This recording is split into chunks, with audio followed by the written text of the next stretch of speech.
tell me that you are part of this Black Lives Matter movement. Is that correct? Absolutely. Don't all lives matter? Not when black men are being killed and murdered in this country for no reason. No. Look, I was born in the roughest, toughest neighborhood on the south side of Chicago. But even though I was raised in the hood didn't raise me. I'm an activist. I'm an activist for all those black lives that we lost. Someone in this room is trying me. Uh-oh. One of you people's about to get on my last nerve. Hold on, y'all. Call somebody. She about to get real black.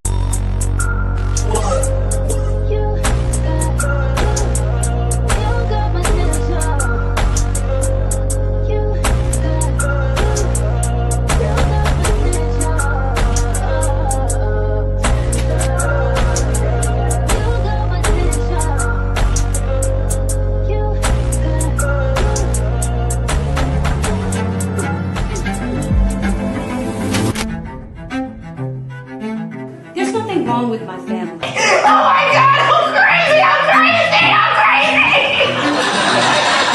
serious, this time was completely different. He was totally out of control. Taylor, stop it! Stop making excuses for his action! And I do it again. How can you do this to me? Grab my purse, get the gun, and chip. And it'll all be over soon. Gregory. Now listen, that was a long time ago. Something ain't right. I brought you into this world and I will take you out. We stay on business.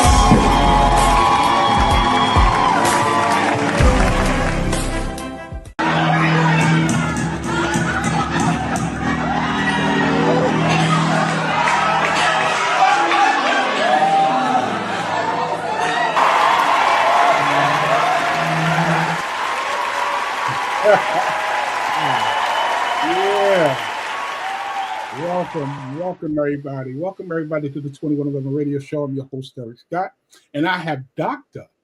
Donald Variste in the building. How you doing, sir? I'm doing good, and thank you for having me. It's an honor. Thank you very much, Derrick, for having me on your show.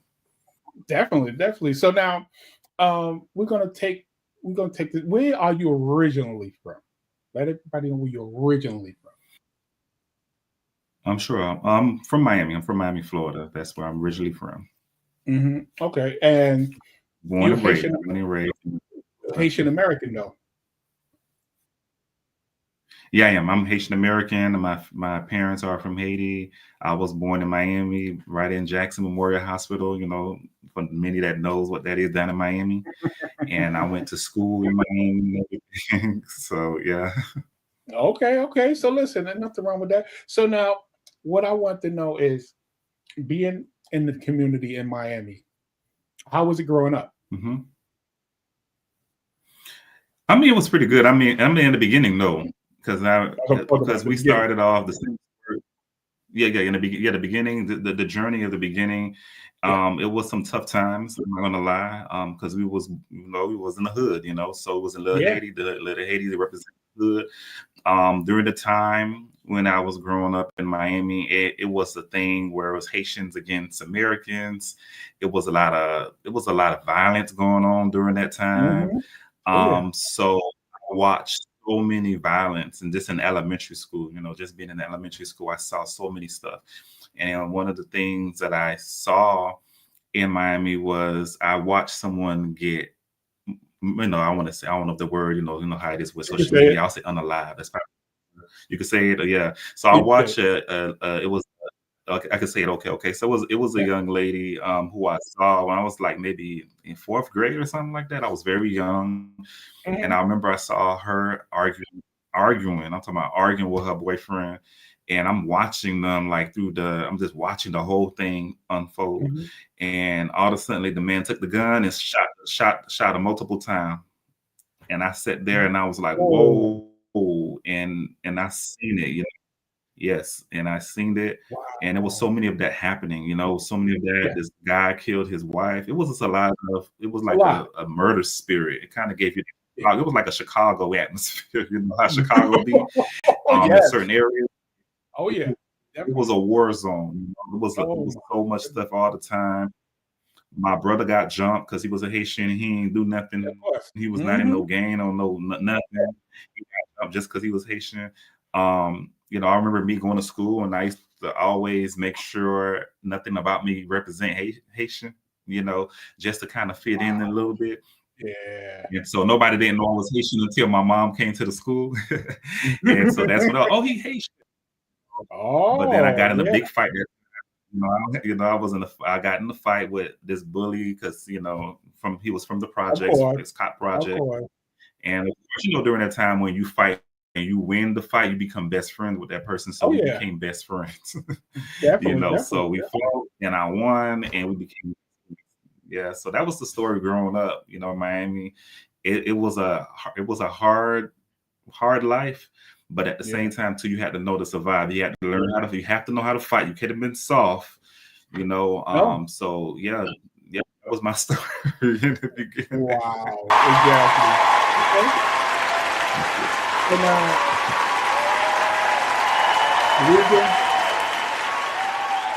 reason, the reason I'm starting from way back is because something happened in the fifth grade Yeah, that I actually would like for everyone to hear about because I've heard this story and I'm yeah, like, yeah.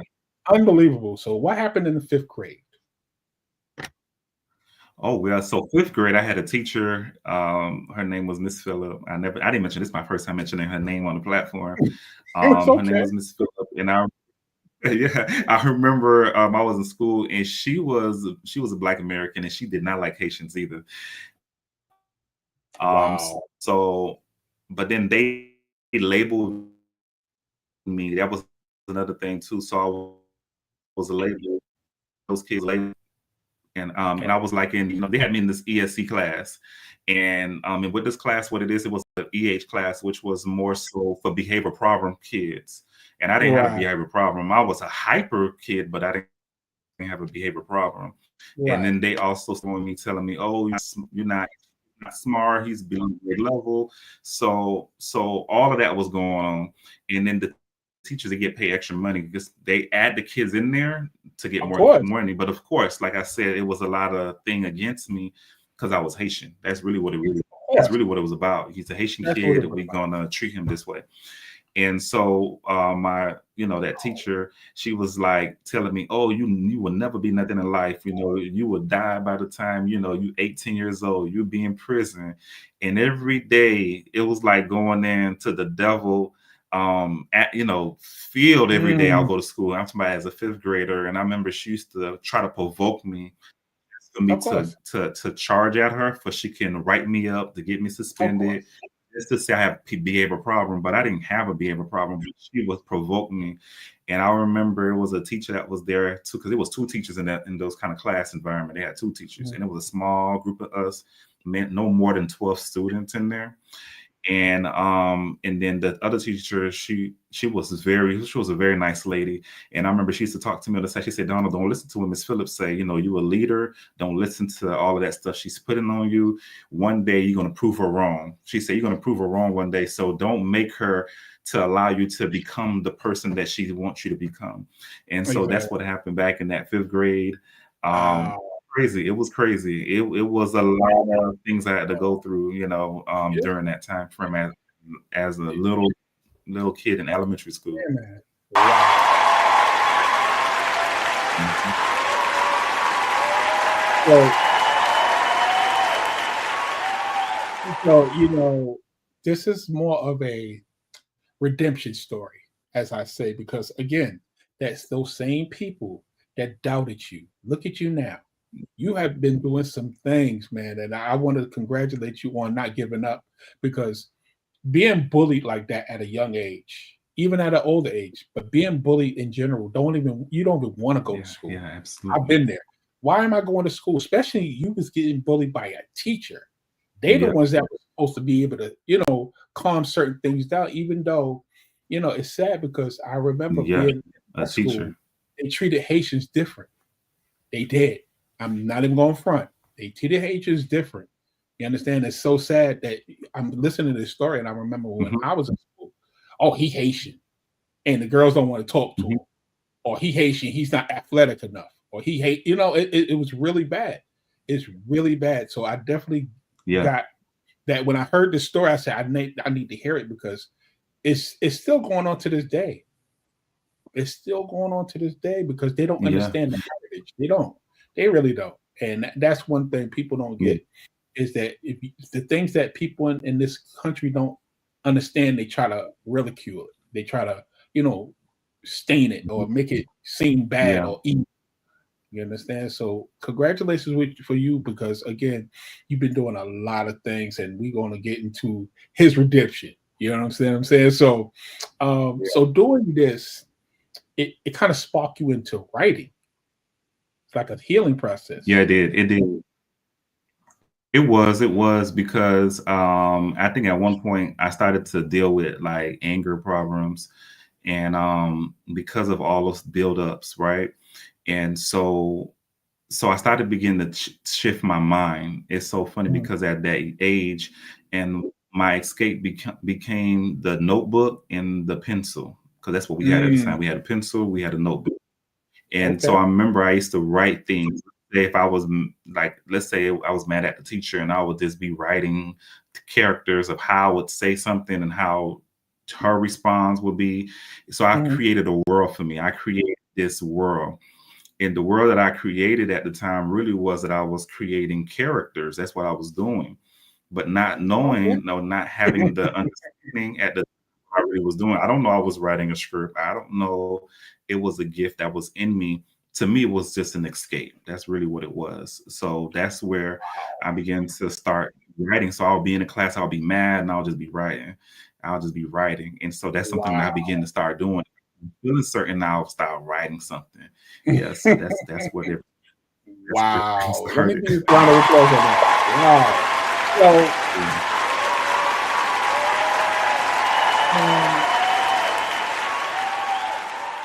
now tell me if this is true or not. One of your first productions was actually at a church, a Christmas program, if I'm not mistaken. Yeah, Talk to me about that. yeah, Now, it first was. of all, he's in church and he's making programs that they don't even have. So already you organizing certain things wrapped in and there. So talk to me about that. Yeah, so this was in my early 20s. I had to been like at least 20 years old or something like that. I was Mhm. attending this church in Orlando, and I remember being in the church, but they never have a Christmas production. They had a youth. They had a lot of youth. They had a lot of people that was younger than me, a little older than me, and it was never nothing happening for the youth or just anything dealing with pleasure at all. And so I remember sitting there, and as I begin to sit, I'm like, they don't have nothing going on in this church when it comes to us. Every Christmas is nothing happening. And Right. so I begin to write, Rod is another playwright he's in. Yeah. So I began to write. So as I began to write The Reason for the Season. So that was the name of the show that I wrote, The Reason for the Mhm. Season. And I remember writing, of course, I don't know nothing about structure. I didn't know anything. I don't know. But all I knew is I can create something like far as the Right. dialogue. That's all I know. Right. And so I put it together, and then I sent it over to the bishop, and I was telling him, God gave me a vision, and I would love to do the first stage play production in the Mhm. church. And then I Wow. gave him the script to read, and he read it. He came back. He said, "This is really good. You really have a gift. You wrote this?" And I was like, "Yeah, I wrote it." And then from there, we went ahead, and so we did the show. And so when we did the show, I think what really touched me with the show was to see young people getting saved. And I remember it Mhm. was this one young girl that came to me because in the play, it was a particular character that was dealing with this like suicide. Like basically, she wanted to kill herself because she was going through a lot in her life. Wow. And so I That's talked about that because Christmas usually around that December time is when that I experienced myself because I was there before in my life where I wanted to, unalive myself as well. and it was in December is when that happened. And so now to do the show and to talk about that same subject matter in the production, it touched that young girl. Me crying, she was like, "Oh my God, like I wanted to kill myself. It's because of your production. I know that I'm not the only one dealing with this." It was a young girl, and then I hugged her. I said, "You got this." I said that if I can make it, you can make it too. And I left out of that. It stick with me even to this day. You know, this was like 20 something years ago, and even right now, I can still think back at time and say, you know what? It was the reason for the season, because at the end of the day, some people think it's all about the gifts, or it's about this. Maybe this person don't have this. They're going through depression. They're going through different things. Maybe somebody did something to them, touched them, molested them, whatever. It's so many different issues that young people deal with. And so to talk about something, for them to see something in the form of a production, which is still ministry. And that's when I knew it was something bigger. It's bigger than me. You know, I like to say, like, with the plays, it's bigger than me. It's not just to entertain, but it's really something to help somebody, because every single show, it don't matter how much you laughing, you may be laughing, but it's something that it's a takeaway for every single show that people have watched. Okay.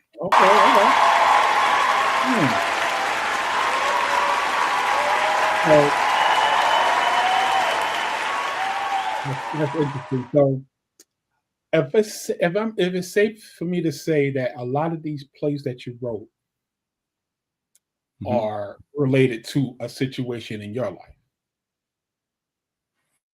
Yeah, for the most part. I would say for the most part, yes. I always have a piece of my life, but I never really expose all of it. Right. So it's up to the audience to want to know which is which. Because I don't go and say, "Oh, this was me on this scene. This was I went through this in this scene." I don't really do that. But what I do, add a piece of my life in every production in some capacity. But then some of the stories come from those I'm around, you know, because for some reason people always come to me. They're live. They want to dump stuff on me. I'm like, I like to call myself, I'm the dumpster, where people come and dump their life situation on me. So because of so many different stories, but it's a reason, it's a purpose for that though. And the purpose is, when I'm writing, I'm pulling from different people's stories. Believe it or not, you know, so many walks of people, so many different stories, and then I'm able to, you know, at times you're not thinking about the person as you're writing. It's just it's something that's in you and that's been already implemented in you. And so somehow you won't pull from inspirations, and then you look back and say, "Oh, I just thought about it. I was really talking about this person. I didn't even know that I was doing that in the creative process." And then later on, you'll start seeing different pieces of different people's stories. Wow. All right. So now,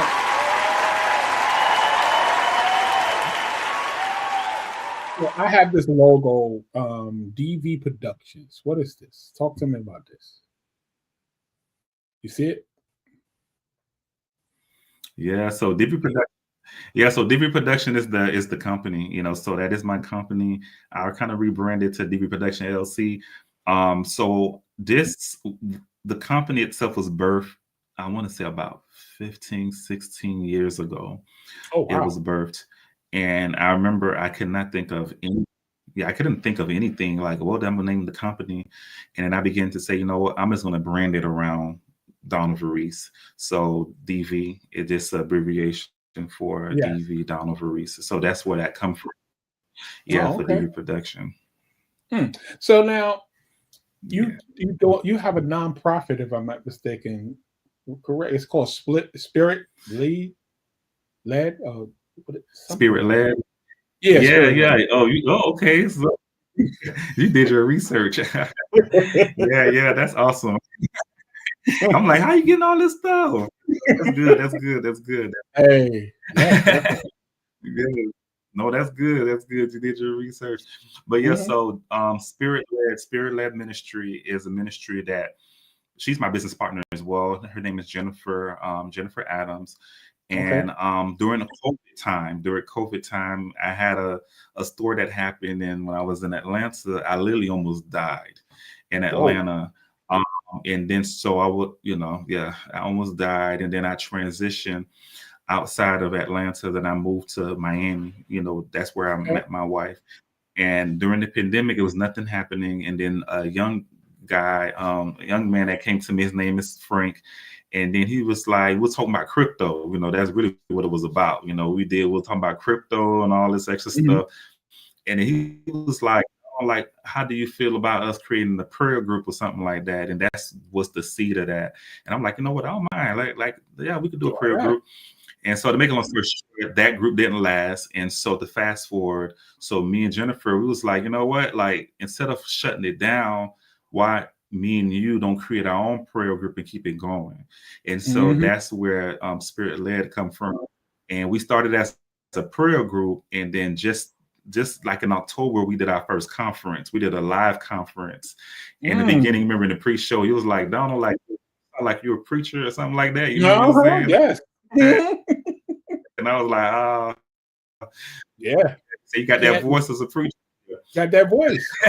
So in October, we did our first conference, and I was nervous, but yeah, because I'm more of a person that like to be behind the scenes, but obviously that's not what God wants for my life. Nope. Everything that I do is to be in the front.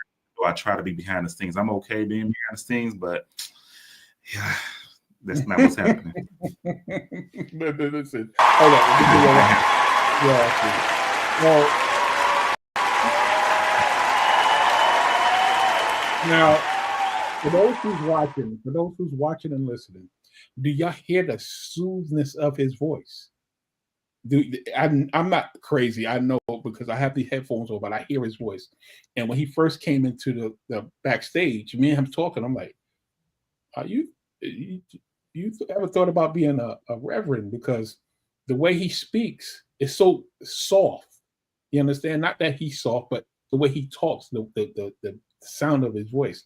So I think God has blessed you, and eventually, you ain't gonna be able to fight it for so much longer. It's gonna happen. I'm just letting you know live on the 2111 radio show that eventually, maybe it might take a couple years, but eventually this is gonna happen for you.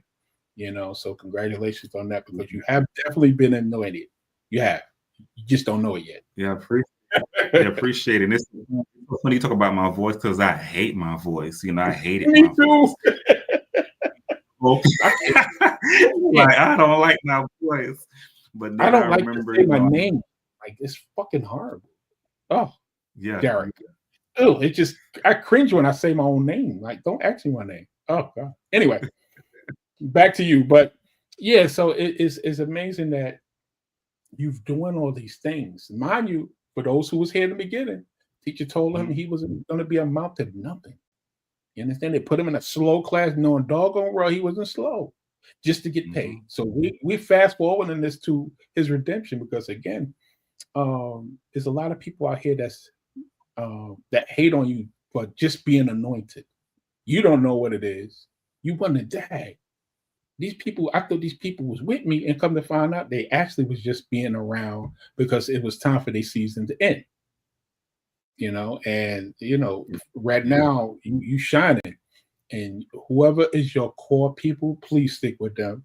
No, it's no more friends after this, because you never know, they might bring you down. So I always tell my guests that. So now what I want to get to is this movie, this play.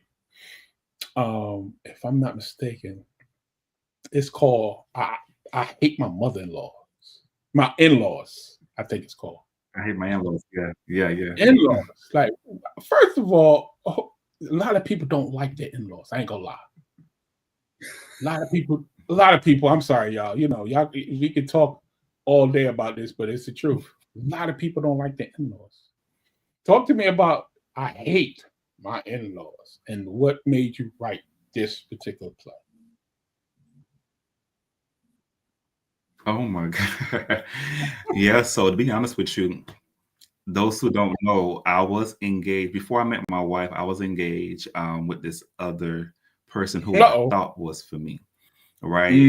Yeah, I thought that was for and it was a lot of drama that happened in that particular relationship.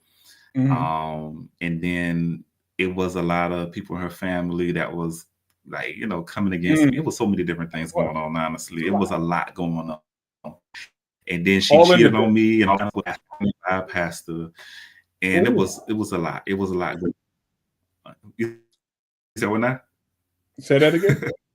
That should be another book or something, right? Like my Yeah, I life just is so looked you interesting. up. I said my I life is really very do. interesting. That's something I could It is. Yeah, yeah. It really is. Yeah, yeah. Yeah, So that was my next yeah, question so about this.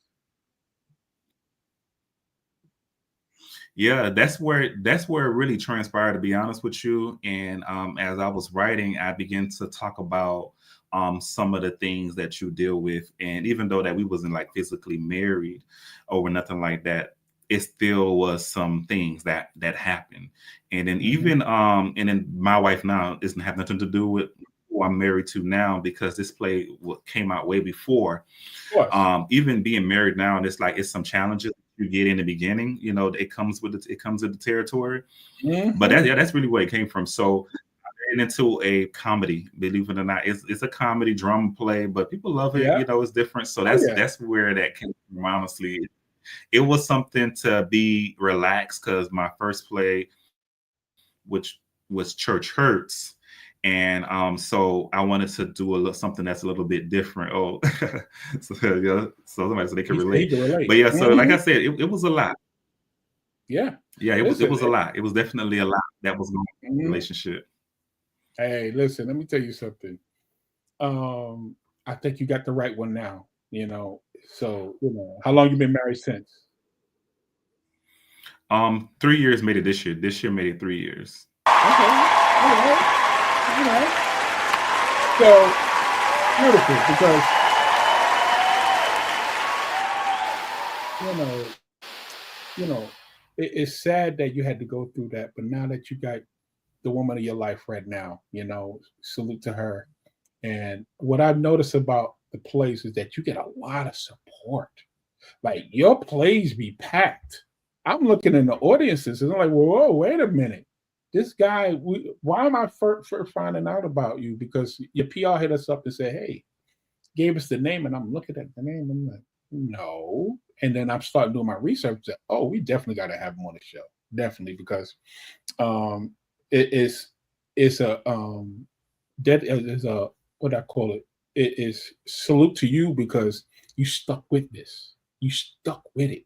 Sometimes we get frustrated and don't stick with something and just give up. And you never gave up. Yeah. You know what I'm saying? So congratulations on that. Um, you got something coming up in December, if I'm not mistaken. But we're gonna talk about that soon. But it's this other play. It's this other play that it's called Russian Roulette. Oh my goodness. Talk to me about Russian Roulette because these names, I'm telling you, these names is crazy. I definitely want to Yeah. know about Russian Roulette. Yeah. Well, shout out to Gerard Taylor. He's a playwright as well. So he played in the play as well as the main Oh, okay. character.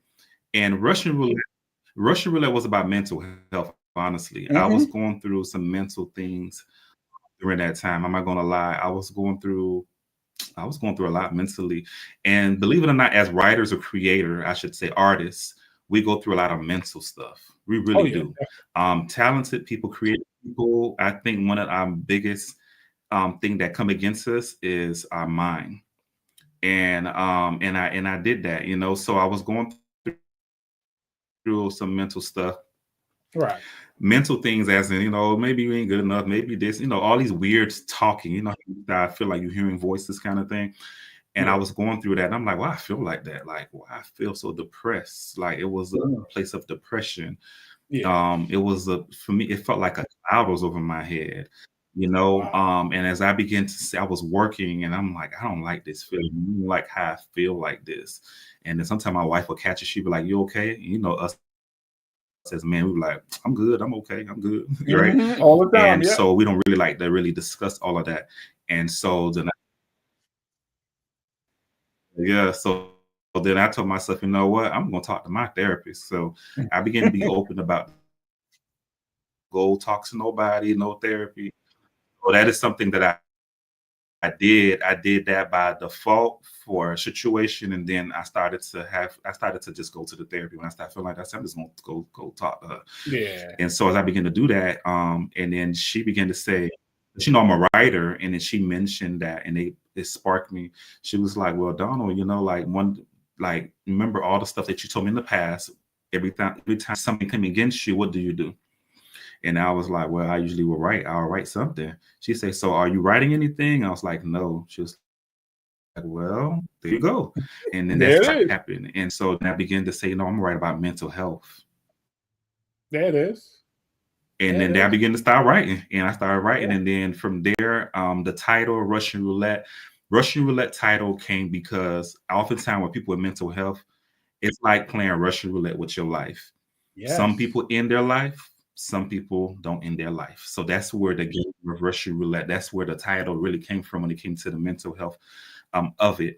And that's what the show kind of really entailed.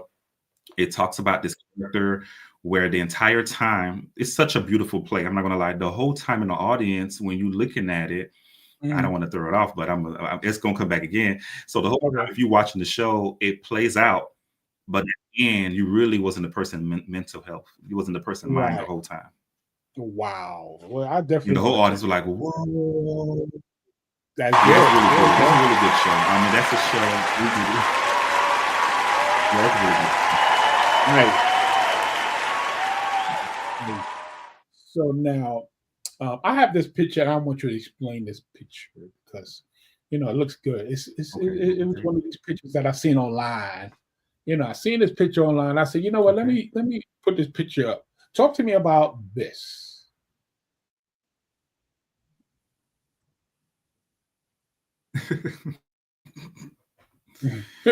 Okay, so that picture was actually for my graduation, my last year graduation. They wanted to have a actual headshot, and so we was in Miami, and I don't know, that's my wife friend actually. She took the pictures for me, and my best friend, he did the edit to that. He actually edited the photo.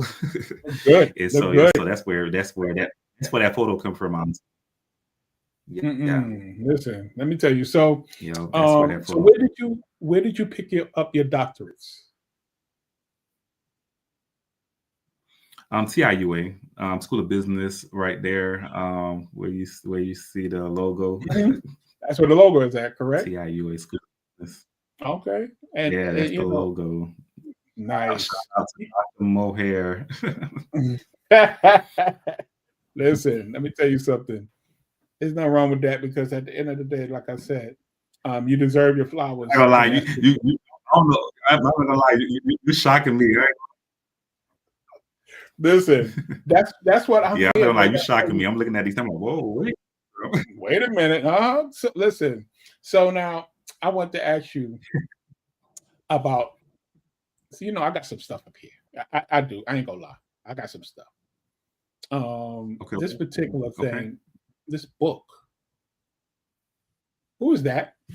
Who's that young lady? Oh, that's my wife. That's my wife. That's my wife. Yes, that's my wife. She just she released she's having a book release next week, and actually down in Fort Lauderdale next. And one day she came from work. She was with our son, and then she went to sleep. She just got up out of nowhere. She said, "God gave me a book." Whoa. I'm like, "God gave you a book?" And she was like, "Yeah," and God gave me the title to the book. And I'm like, "Really? God gave you the book to the title?" And she was like, "Yeah, Grace for Moms." I'm like, "What that's about?" She says it's gonna be about moms, people that have their kids and the stuff that the different challenges that moms go through and everything like that. I said, "That's awesome." And she wrote the book, like literally, she wrote the book less than a month. She wrote the book every day. She was just writing and writing and writing. And this is the manifestation of the book. So it's just amazing. It's an amazing honestly, it's so funny because I remember years ago, it was I'm saying how things work, how God worked, how God really worked.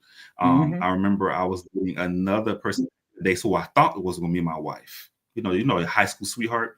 No I thought doubt. she was gonna be my wife, and I remember one time I was telling her, "Oh, the Lord is showing me that you're gonna have books, and we're gonna be together. We're gonna be doing all this stuff together." But not knowing I was actually talking about my wife for real, for real. See, But I was speaking to the wrong person. But it was there it really is. what she was. So it's so funny because I did not talk about writing a book, right? The whole time, and it's out of nowhere this book came. And all I could think about is the manifestation of what God showed me many years ago, but He didn't give me the fullness of who the person was. So I was right as far as wife, but I wasn't. But I was speaking to what she was doing. So all of the stuff that she's actually doing are things that I talked about years ago. But now it's like, yeah, she's doing her book. Congratulations to Yeah, her. more books to come. I truly believe you need to write a self-documentary on yourself. I really do, because from what I'm listening, if you listen to this interview, for those who listen to the interview, we went all the way back. And we coming forward, and now you seeing that when God's will happens, this is the result. This is literally the result, because you could have gave up a long time ago. Could have gave up a long time ago. Absolutely. So it's amazing listen, let me tell you. So now, do you have a book? You personally, have you ever wrote a book? I have two books, but those books were like collaboration with the students in my class. So it's two books anyway, but I do have one in the works. I'm gonna release it. It's actually will come out next month. Surprise, surprise, surprise. Nice. So it's so what I'm doing with the book, what I'm doing is it's gonna be standing on business. It's a standing on business book. That's what it is. Nice. So the vision that God gave me concerning my books, because I want a tour. That's something I pray for. It hasn't manifested yet, but I do want a tour. I don't care if it's one of my shows, just a tour. That's just it don't matter. Just a tour, 100-city tour, whatever it is, 50 cities. I want to do that. Because that's something I prayed about. So with that being said, of course, things have changed over the years. And I say, how do I get to my audience? If I can get to them in all 50 states, 100 states, right? What are some of the things that I can do to get to a broader audience? And so that's when I say, you know what? I'm gonna write a book, and this can reach many people. And then also to eventually, when I have a actual production company who can put my shows to be professional, then it will get into digital platforms where it can reach homes. And so that is another thing that I want to do. But for right now, anyone can go online and just buy a book. And there's a lot of people who love to read books. And trust me, the book is even, man, I'll tell you, because there's so much you can do in stage plays. So the book is more in depth. Yeah, the book is going to be more in depth. It's going to be more in depth of what they think they saw, and it's also I change it up a little bit, so the story is a little bit different. There's a little twists and turns in the book, so definitely look out for that. December 13. So I'm actually in the phase right now with the publisher right now. So yeah, so that's going to be my first one by myself, and also too, like you mentioned, I had a book that I wrote about my life. To be honest with you, it's just the anxiety of releasing it, so I never released it. So I wrote it like 10 years ago, honestly, and it's more to write about, honestly. Of course it is. Because I'm married now, of course. I have a son. There's so much layers. Yeah, so much layers to my life. So I just never released it. It's sitting in the archive right now. Wow,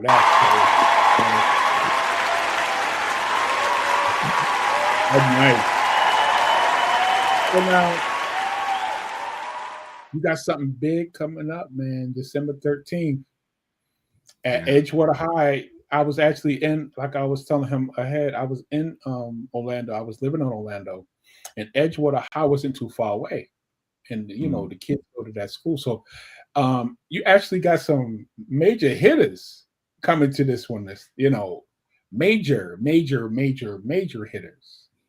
Drew and Pooh. How did this even come about?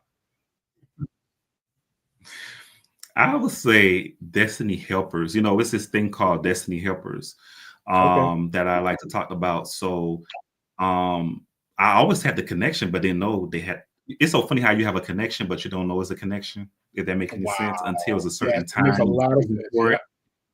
Yeah. That's why they say you never know who knows who. That's why you always got to make sure you respect people, treat people, because you might be entertaining angels. That I live by that for real. And it's a fellow playwright friend. Her name is Mia. She has a Black Wall Street stage play that's out. She's a phenomenal writer as well. And I remember having the conversation with her, and I was like, the Lord is saying it's time for me to elevate my play. It's time for me to start adding celebrities for me, because I've been doing it for so long. It's time to go to the next level with the production. Yeah. And so, but I was nervous. I could have did it before, but I was always nervous. I would think to myself, like, is I'm even worthy enough at this moment to put celebrities in there? Because if anything messed up, it's a small industry, small business, and you don't want your name out there. Because I'm still that independent company, that's just being honest. But sometimes you gotta go out there in the deep of the ocean in order for you to go to your next level. And so, to make a long story short, she went ahead and she gave me a contact. Shout out to DeMarco. So he basically asked me, well, like, what's your budget? Da, da, da, da. And I'm like, okay, there it is. He gave me a list of people to choose from, and then I looked. And then from there, that's when I chose the two. I chose them because I believe they would be very great for the roles. Yeah, I believe they're going to kill it. They're going to definitely they're going to exceed my expectation. That's why I believe they're going to definitely exceed it. And so that's where everything started. To be honest with you, it was from a little conversation, and then the next is history. Okay. So, I have this tendency to pick things up on your pages because I stalk it. When somebody says somebody's coming to my show, I want to try to get some things. So you actually got something already coming up in 2026. So I think I got. Let me see. Is this right? Let's see. What is this? February already. Okay, so I'm honored.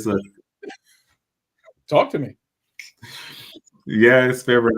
So I'm actually going to be honored with an award. It's from a congresswoman. So I'm actually excited because you never know who's watching you. You hear this kind of thing. And so they've been watching me, behind the scenes. And so a friend of mine came to me and said, how do you feel about being honored by it's the first award from the congresswoman, actually. So I'm actually really excited. I'm the first, to be part of this award, which they're going to have many others. And so shout out to Fabi so it was Fab. It was other people. Had to have the committees and all of that. They gotta look at your information. They gotta read up on you, all kind of different things. Mm-hmm. And then I made it for the award, and so that's what you see. Nice. So I'm excited about that. Got it. We are too. That's good. That's all the glory go to him. That's what you said. That's already ahead of schedule. He already ahead of schedule. Like, you got something already in February. Like, wait a minute. We didn't know how February is going to look. And he already booked. So this play is coming out. It's going to be in Orlando, Florida, at Edgewater High School. I think, if I'm not mistaken, you got tickets on sale, correct? Yeah, we do. We do have tickets on sale right now. Yeah, so I'm praying that it does sell out. So it's going to be at the Edgewater High School. I mean, we said that already, but I'm sorry. The tickets are actually on Eventbrite. If you go on Eventbrite and you type in on business city of Orlando, website, Yep. www.donaldvariste.com. You can go there as well. So yeah, so the tickets are on sale at the moment. Yep. You know, we got a little magic going on. So I actually, what I need for people to do is actually go to the site, because I can actually go to the site. Let me go to this site real quick. Here we go, right here. I think I got it in here. Here we go. Is this it? This is it right here, right? Have it show up yet on my? Oh, there it is. Yeah, there it is. So that's the Eventbrite right there. Eventbrite right there. Listen, tickets ain't that expensive. You know, very accommodating. You listen, you still got more tickets, and it's at 3100 Edgewater. The show starts at 7 p.m. Correct? Yeah, 7 p.m. Yo, listen, At 7 p.m. But for VIP, if you want to get VIP, it's 5 o'clock. Say that again. Say that again. No, I was saying, like, for those who get VIP, it's actually 5 o'clock. Because we are going to have food. We are going to serve food and drinks. So that will be at 5 o'clock, and then you can greet during that time as well too. For those who are VIP, so it'll be at 5 o'clock. Doors open at 6:30, like that. Yeah. Listen, let me tell you something. It's been a pleasure having you here, man.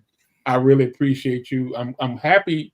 You know, I'm glad that I was able to surprise you with certain things, because I wanted, you get to an interview and they just ask you a couple of questions and call it a day. We've been up here almost an hour. It's like 47 minutes. And, I enjoyed every part of it, because you deserve to get this stuff out here, because I want more people to know about you and possibly come to your shows, your plays, because, hey, listen, we all got to stick together. So with that being said, if you have that flyer that you seen, we're going to plaster them on all our social media, so people in our city, because I'm in Atlanta. So hopefully somebody will tag, and I'll actually put the link to it in our story, so people can actually tag into Eventbrite so they can get tickets. So congratulations on that, man. I really enjoyed this interview, man. Real talk. Yeah. So what I wanted to ask you, appreciate it. Thank you so much. Yeah. So now what I want to sure.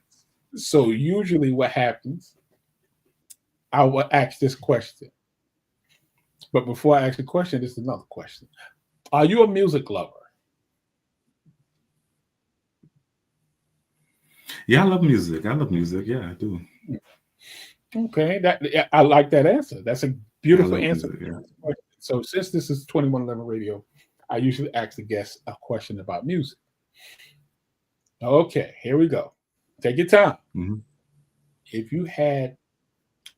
you could only listen to one song for the rest of your life, what song would that be? Ooh. If it could just be one song that I can listen to for the rest of my life. You got me on that one. Yeah, you got to think about this. When you turn your TV on, if it's music playing in a movie, if it's something that you just turned on Spotify, it's just that one song. And that's the only song you're going to hear. No matter what you look at, that song will be playing. What song would that be? Oh, my God. I'm not gonna lie though. To be honest with you, can I get an ABC, like give me multiples to choose from? It's so much. It's so hard. Just that one song. So I tell you, I think for me, it got to be different.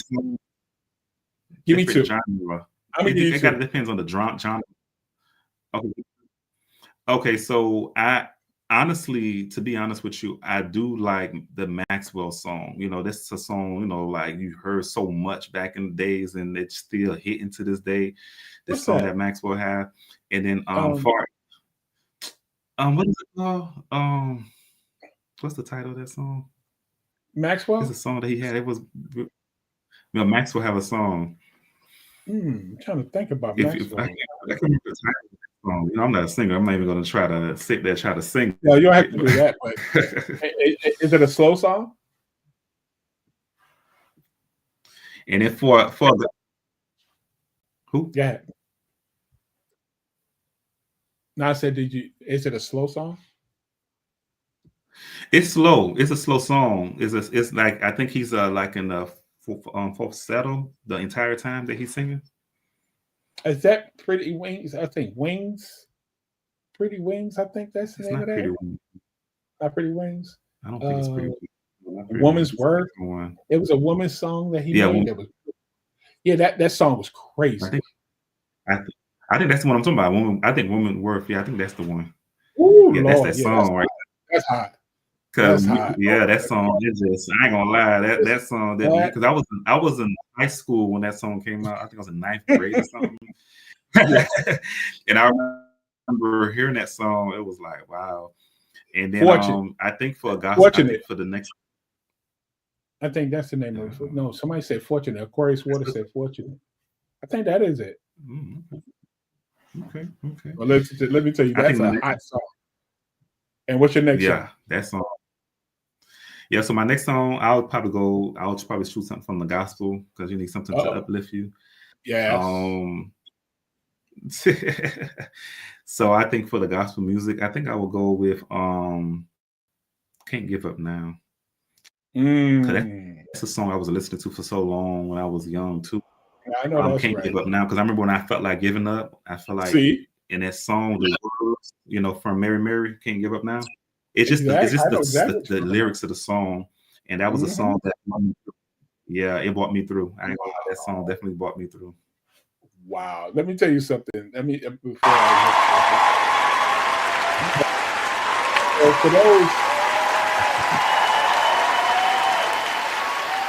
those who don't know, that's sitting here, 2111 Radio actually has a radio broadcast as well as this podcast. So every Sunday we go gospel. I'm gonna see you late from 8 o'clock. From 8 o'clock, I think, until 5 o'clock. Nothing but gospel music. And that was one of the songs that's actually on the list. When you picked out, wow, pick one of the songs. So yes, we definitely gonna we do that every Sunday.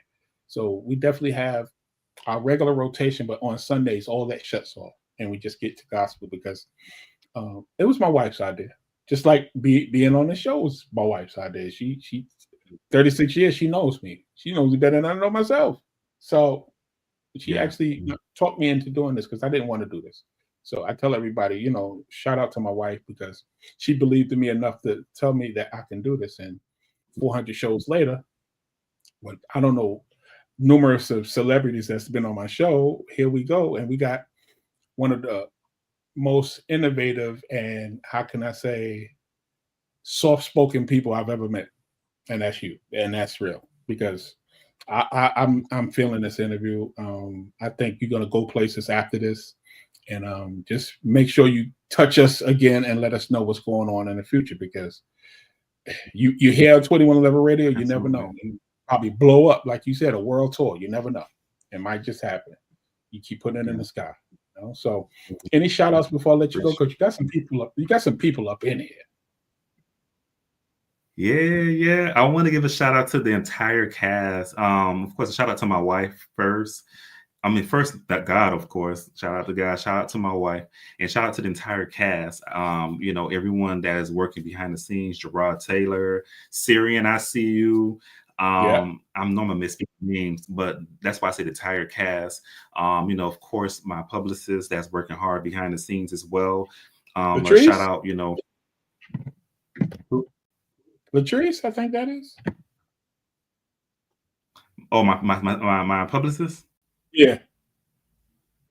No, Brandon. Brandon's my publicist. I know you talk about now. Yes, I know exactly what you're talking about. Yeah. Brandon.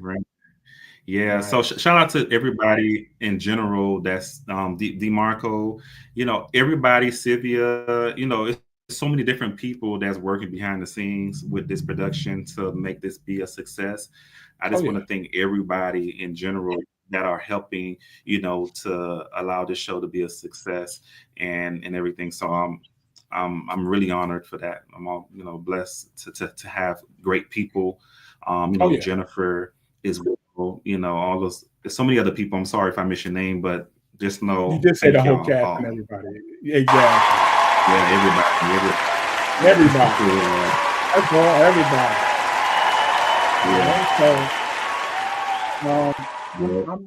We're about to sign out. This interview is over, but I want you to stay right there. I want to talk to you behind the scenes, and have a conversation with you. But everybody else, listen, show's over. Hope everybody enjoyed the show. I'm happy that everybody came in here and actually chirped in and showed some love for my man. And listen, go get those tickets now, man. I'm telling you, Eventbrite.